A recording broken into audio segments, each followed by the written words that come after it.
আমরা অনেক অসহায় অবিধতারে আমরা পড়িয়েছি, খাইতে পারি না, নিতে পারি না। টাকা দাও 50,000 60,000 টাকা দাও, দেওয়া যাবে ঘর। কোথা থেকে দেব? ভূমিহীনদের খাল জমি দিতে হবে, মাথা গোঁজার ঠাঁই দিতে হবে।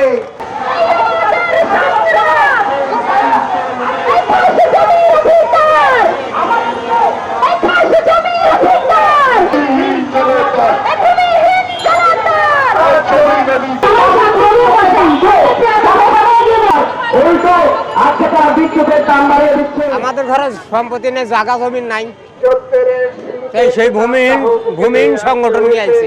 আমাদের জমি জামা নাই, আমাদের ওই জন্য আসছি, সরকার দিতে চাইছে, দেখি কি করে। এটাই ভূমি হারাইছেন কিভাবে? হারাইছে আমাদের নাই, একবারে নাই, বাপদাদারও নাই, আমাদেরও নাই, আমরা রাস্তায়।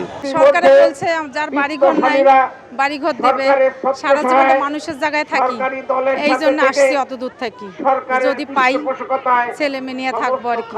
ভূমিহীন আমরা, আমাদের মতন একটা বাড়ি, একটা ঘর, এটার দরকার।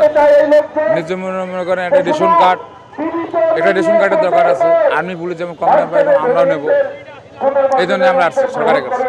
এলাকা চেয়ারম্যান মেম্বার এখন বাবারা আছে, তারা চালিবারে টাকা চায়, টাকা দাও 50,000 60,000 টাকা দাও, দেওয়া যাবে ঘর। কোথা থেকে দেব? ও 50,000 টাকা 60,000 টাকা থাকলে 2-1 শতক জমি কিনবে পায় না হয়। আমরা মনে করেন গরিব অসহায়, আমরা মনে করেন ঘর বাড়ি চাই, এবং আবার মনে করেন আর্মি রেশন কার্ড করি চাই। আমরা বস্তায় পড়ে আছি, সরকারের কোনো খোঁজ খবর নাই। 1 বছর থেকে ঘুরতেছি, আমাদের পুনর্বাসনের কোনো ব্যবস্থা তারা করতেছে না। আমরা এই বিদায় দুঃখিত, এই বিদায় আমরা ঢাকা শহর মাধ্যমে ওনার কাছে আমরা উপস্থিত হয়েছি।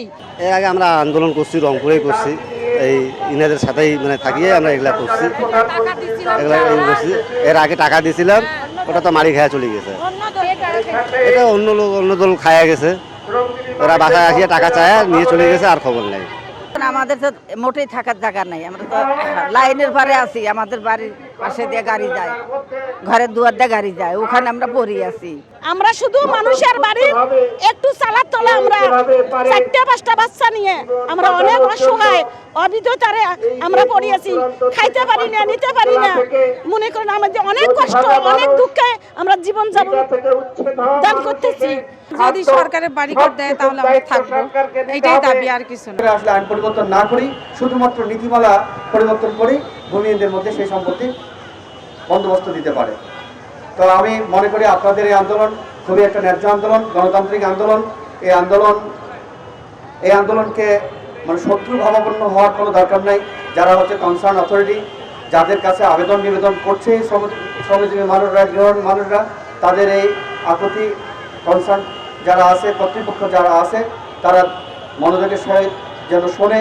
রংপুরের ভাই বোনেরা আজকে সমাবেশ করে সারা বাংলাদেশের ভূমিহীন ভাইদেরকে জানিয়ে দিলেন যে আপনাদেরও এই ধরনের সংগঠন সংগ্রাম করতে হবে।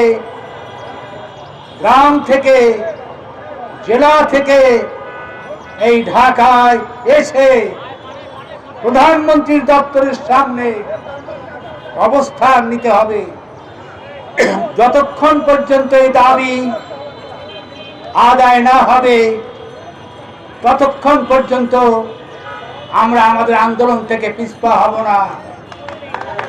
আমাদের কি দাবি? আমাদের খুব বড় কোনো দাবি নয়, আমাদের মাথা গোঁজার ঠাঁই লাগবে, ভূমিহীনদের খাস জমি লাগবে, এটা আমাদের ন্যায়সঙ্গত দাবি।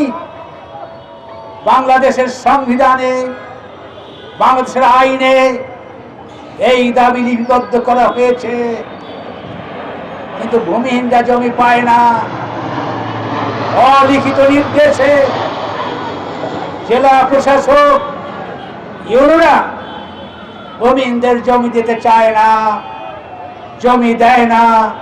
আমরা বলতে চাই, এই স্বাধীন দেশে কোন নাগরিক, কোন পরিবার ভূমিহীন থাকতে পারবে না, গৃহহীন থাকতে পারবে না। প্রধানমন্ত্রী বক্তৃতায় বলেন, কিন্তু বাস্তবে তার প্রমাণ কই? আমরা যে কৃষক মজুর সংগ্রাম পরিষদ গঠন করেছি সবাই মিলে লক্ষ জনতার সমাবেশ করে ঢাকায় সমাবেশ করে প্রধানমন্ত্রীকে শাসক গোষ্ঠীকে আমরা চ্যালেঞ্জ করতে চাই। ভূমিহীনদের খাস জমি দিতে হবে, মাথা গোজার ঠাঁই দিতে হবে, রেশন দিতে হবে, চিকিৎসার সুবিধা দিতে হবে। সংবাদ, ফিচার ও অনুষ্ঠানের জন্য ভিজিট করুন সংবাদ প্রকাশের ওয়েবসাইট এবং যুক্ত থাকুন ফেসবুক পেজ ও ইউটিউব চ্যানেলের সঙ্গে।